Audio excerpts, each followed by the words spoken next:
Hello, everyone. Thank you for listening to Smart Digestion Radio. This is episode 33, and on today's show, I'm going to explain to you the 7 reasons why you should never hire me. Stay tuned. There are certain bodily things a lady doesn't discuss. Unless it's this lady. Welcome to Smart Digestion Radio with Dr. Christine Kaczmar, the Poop Scoop Show for the wellness-minded. All right, everybody, welcome on into Smart Digestion Radio. I have a goodie for you today, and what I'm going to review with you today are 7 reasons why you should never, ever hire me. Why you should never hire this doctor. And what that is a little playful way for me to give you all you need. In fact, if 80% of people just listen to these 7 things I'm going to provide for you today, you would never have to hire me. I really mean that. Take some notes because let's crack into it. We got 7 reasons why you never need to hire me if you just did these things. Number 1 is to avoid the 5 belly busters. Many of you who've been following me know what I'm talking about here, but if you're new, let me explain. The belly busters are pork, peanuts, corn, soy, and wheat. Pork, peanuts, corn, soy, wheat. A little quick ditty as to why. These are the 5 foods that I've seen without fail give people more problems than any others that I've witnessed in practice for the last 17 years. So this is time tested. Literally, I see thousands of people each year, and these are the 5 foods that most often affect people and give them inflammation, give them bloating, give them gas, give them cramps. So this is why I want you to avoid them. Pork, because it's hard to digest. We are very genetically similar to pigs. This is why we can effectively use their hearts, their heart valves, their hormones inside a human body. Therefore, their meat, similar to humans. So you kind of can understand where I'm going with that, right? Very much a source of inflammation, very hard to digest. Peanuts, because they contain a mold called aflatoxin. That's AFLA toxin. And this is something that is conducive to grow in a humid environment such as South Carolina, Georgia. However, if you get nuts that are grown in a more dry, arid climate like Valencia peanuts, these are peanuts grown in New Mexico, these should be okay. Pork, peanuts, corn, and soy, they're on my list of my 5 belly busters because they're very genetically modified. The more genetically modified foods we consume, the more toxic it is to our gut. So avoid the corn and soy. And then wheat. This also means white flour too. Pork, peanuts, corn, soy, and wheat. If you can just even be 80% at avoiding these 5, you're going to do yourself a great, great service, and you will never need to hire me. Okay? Number 2, chew your food thoroughly. Your stomach does not have teeth. I have brothers. I've watched them gulp down a burger in like 3 bites. Is that you? I hope not, because you're not doing yourself any favor by doing that. So in your saliva, you have enzymes that are going to digest carbs, starches, and so on. So chew your liquids as well. So even if you're having a smoothie or soup or a juice, even though it's already liquefied, if you will, I still want you practicing that activity of chewing it. So chew your liquids, and your stomach doesn't have teeth, right? So a little bit of separate issues there, but no matter what, I want you to chew your food till it's like a cake batter, pudding consistency if it's more of a solid food. If you already are consuming something that is liquefied like the soup, juice, smoothie, I still want you chewing because you have those enzymes in your saliva that you want to initiate with that food to help digest it. Pretty simple. If you would just slow down, you would do yourself a great favor there. Number 3, eat less than 200 grams of carbohydrates per day. Eat less than 200 grams of carbohydrates per day. And even more if you could do that.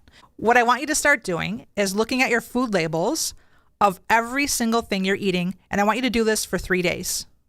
Do it religiously. Be very disciplined about this. And what you're going to find is going to be shocking, I'd imagine. If you've never done this, it's going to be shocking. You don't have to count the first piece of fruit. That's a pass.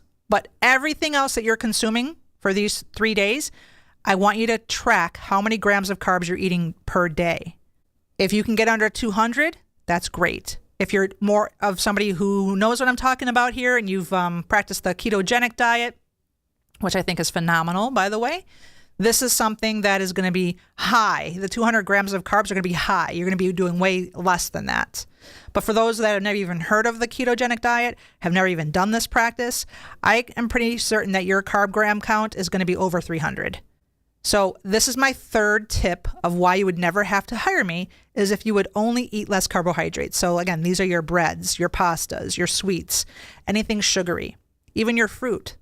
But in my little count game here, 200 grams or less, you can have that first piece of fruit and it doesn't count. Okay? As an example, like 2 slices of bread could easily be 44 grams of carbs.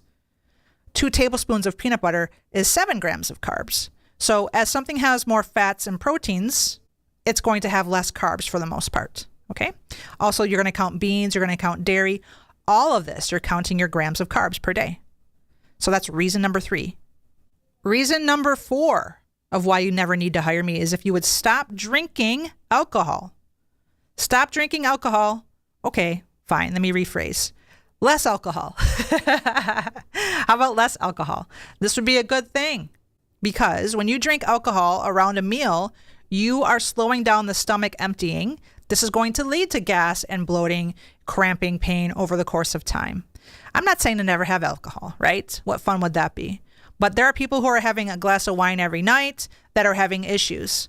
If I'm talking to you and you're the one that's having a glass of wine every night and you're suffering with cramping, bloating, heartburn, and so on, this is the person that I'm saying to reduce that.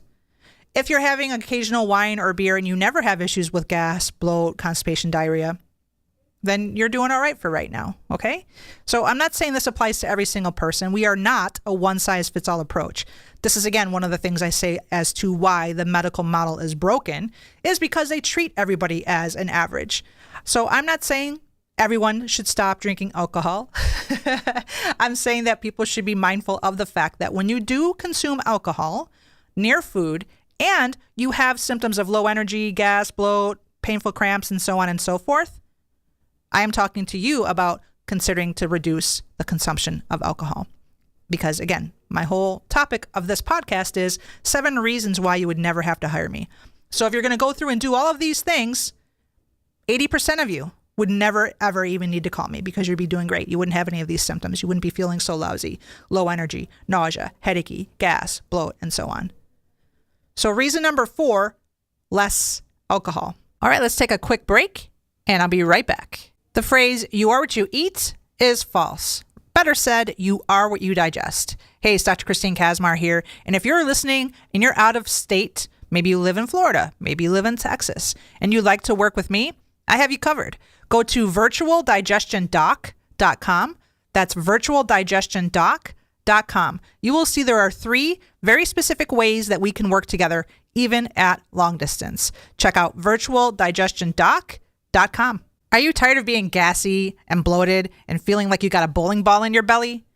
I've got you covered there too. Go to omegadigestion.com to pick up my flagship product, Smart Carb. Smart Carb is a digestive enzyme with all of the enzymes in it you need to digest fats, carbs, proteins, dairy, you name it. It also has the healing botanicals of turmeric, black pepper, and cinnamon. Check it out by going to omegadigestion.com. That's omegadigestion.com. Reason number 5. Stop putting ice in your drinks near food. Stop putting ice in your drinks near food. Why is this so important?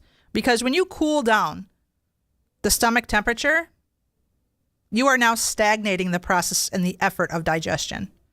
You want your stomach to be hot. You want your stomach to be an elevated temperature because that's a perfect environment for digestion to take place. So when you cool that process by drinking cold beverages with your meal, now you are slowing down the process of stomach emptying. So in a typical person, in a healthy person, your food should exit the stomach in approximately 2 hours. But as I mentioned earlier with the alcohol, you're going to slow that down. And so it is true as well with icy drinks. Now, if it's a summer day, like right now we're in the July 4th holiday weekend. By the way, happy 4th of July if you're listening on Tuesday.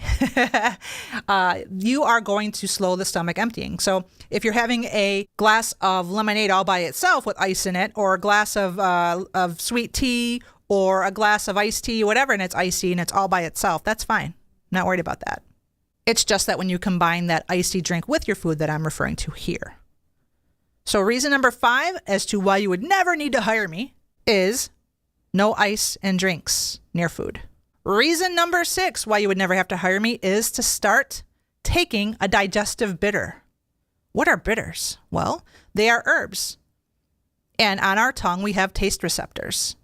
When we eat something bitter, a magical thing happens.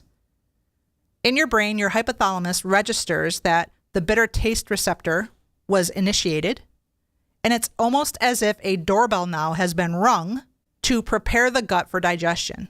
It's magical, really. So examples of bitter herbs, you're going to recognize some of these, are things like dandelion, arugula, gentian, ginger, and more. The problem with our society is that we have eaten such a commercialized, processed, convenient diet, a diet of commerce, as one of my heroes, Weston Price, former dentist, says. We eat a diet of commerce, a really kind of lazy man's diet where we've really changed the food around so much for convenience that it affects our health. And so we don't eat bitters as much as we once did. By taking a tincture or a dropper full of these bitters, 15 minutes before you eat, you're going to prime that digestive pump. You're ringing the doorbell to the gut, and that's an amazing thing. It's an amazing thing. Your gut is going to start secreting more juices, and it's prepping for the process of digestion, which, reminding you, digestion takes so much energy, you guys. So much energy is required to properly digest food. It's the foods that we are eating that eventually turn into our tissues, our cells, our muscles, and so on. But more importantly is, can you digest it? So that leads me into reason number 7 of why you would never need to hire me if you just did these things, is to take a digestive enzyme. Reason number 7, take a digestive enzyme. Clearly, I recommend my product, Smart Carb, which you can find at omegadigestion.com. Understand something. I am still in practice. I've been in practice for over 17 years. This is the product I give my patients, most of them. This is the product that I take myself. It works. So what a digestive enzyme is that it's a special protein. It's really a phenomenal substance, enzymes are. We would literally drop dead without them. Enzymes do everything from color our hair, change chemicals around in our blood, fill our lungs with air. They do so many things. But when it comes to my work, I focus on 2 biggies. And the first biggie is that they digest food. Enzymes do. Your foods are your fats, your carbs, your proteins, your macronutrients, and your vitamins and your minerals. And the second biggie that enzymes do is they help to heal the gut. My product, Smart Carb, addresses the first, which is it helps to digest food. We hear about the term leaky gut all the time now.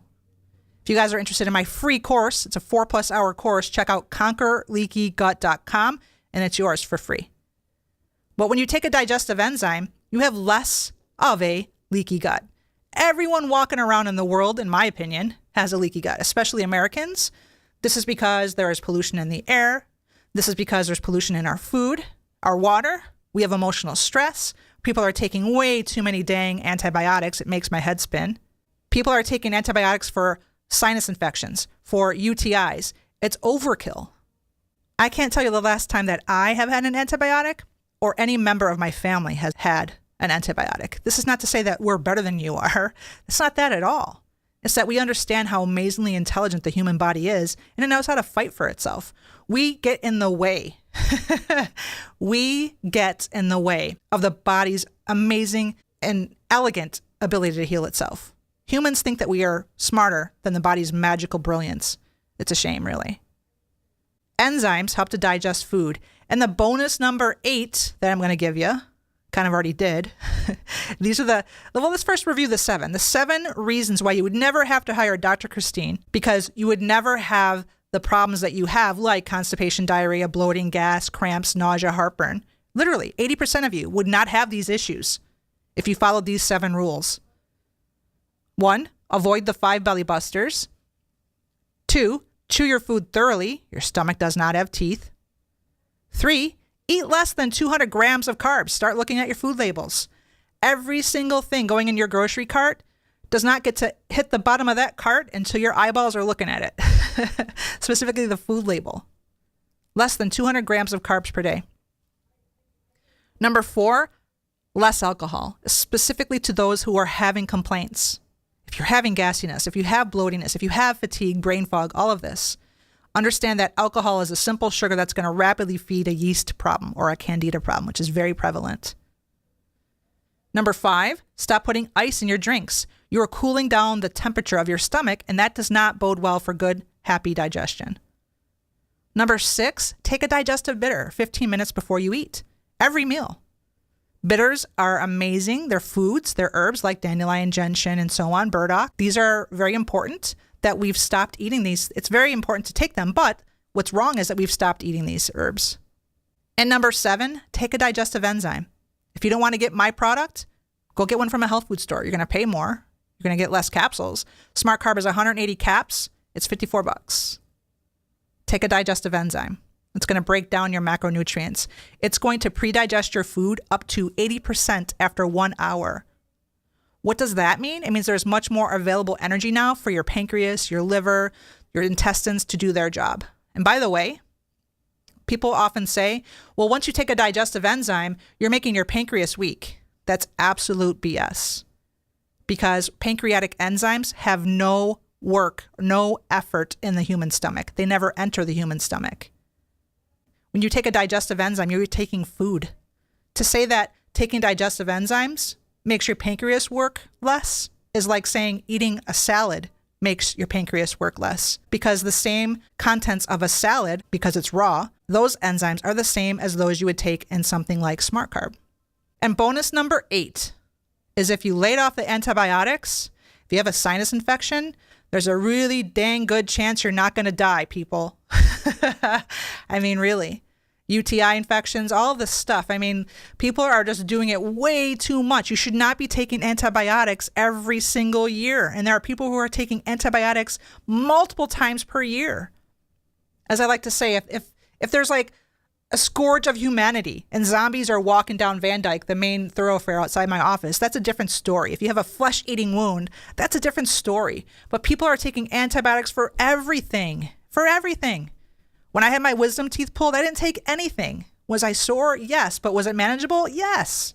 I highly, highly recommend you take it easy on the antibiotics. Be smart about it, but understand that your body is smarter than you think. Those are my 7 with a bonus 8 reasons why you would never have to hire me. And I mean this. If you just follow these things, these rules, if you will, you would feel so great. You would function so well. You would have less headaches, less nausea, less gas, less bloat. You'd have more energy, less brain fog.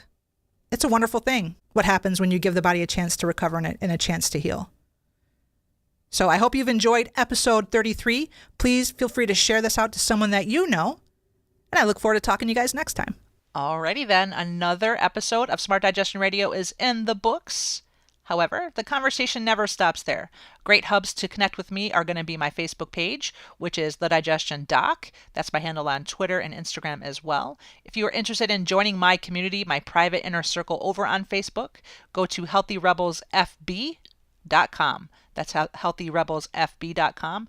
And my other main sites are thedigestiondoctor.com and omegadigestion.com. Thank you so much for listening. Thank you so much for being a part of the mission. My mission is to save 5 million lives from the broken medical model, and I cannot do it alone. So thanks for being here, and I'll see you next time.